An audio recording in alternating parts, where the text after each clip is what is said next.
De la houle en baisse et du vent de nord ce soir sur la Canot. Rebonjour à toutes et à tous. On a un temps ensoleillé dégagé, une température extérieure à 24 degrés, ressenti 27, une température de l'eau un peu à la baisse à 20 degrés.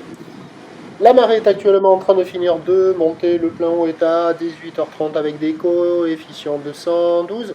Et sur cette marée qui est en train de finir de monter, le vent il a pris au nord, mais il est modéré. Au bord, il y a deux Beaufort plein nord. Sur le large, c'est plus fort, mais au bord, c'est du de Beaufort.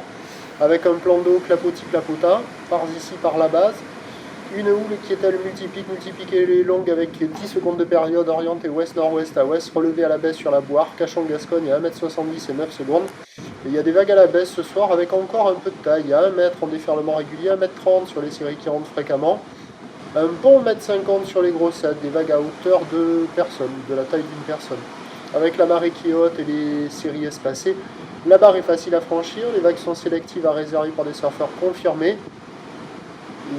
Pas trop difficile à surfer, malgré le clapot. Il y a des bouts, il y a de quoi glisser, hein. Il y a un peu de monde à l'eau. Bon, la note elle baisse, hein. On est sur du 3 sur 5 maintenant, ça vaut un peu plus que la moyenne.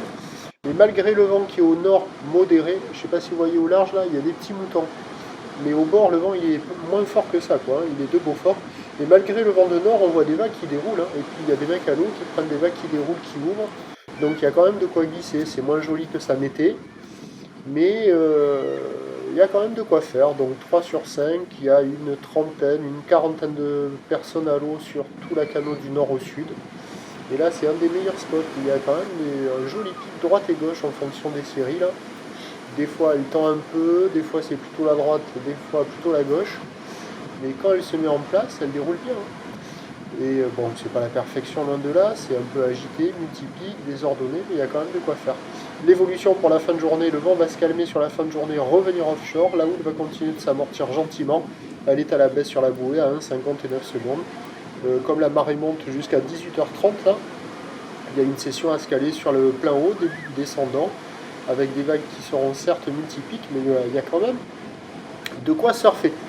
Demain dimanche, pour le 1er octobre, on aura un train de houle à la baisse avec encore du vent offshore sur toute la première partie de journée. La bouée côtière de Brest est actuellement à la baisse à 1,50 m et 9 secondes. Et les prévisions pour demain, qui est le dimanche 1er octobre, on attend à 9h à mai 20.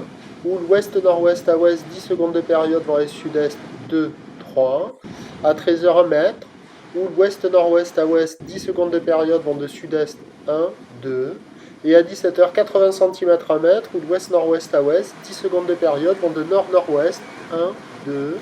Il y aura du surf et de l'action toute la journée, avec de petites vagues de main, accessibles pour tout le monde, avec encore de grands coefficients de marée, et des conditions qui changeront rapidement entre la marée haute et la marée basse. Mais bon, il y aura de quoi glisser, ça devrait fonctionner sur la plupart des spots. Le premier point, il est demain matin, sur le 08 92 29 78 73 à 7h15. Bonne nuit.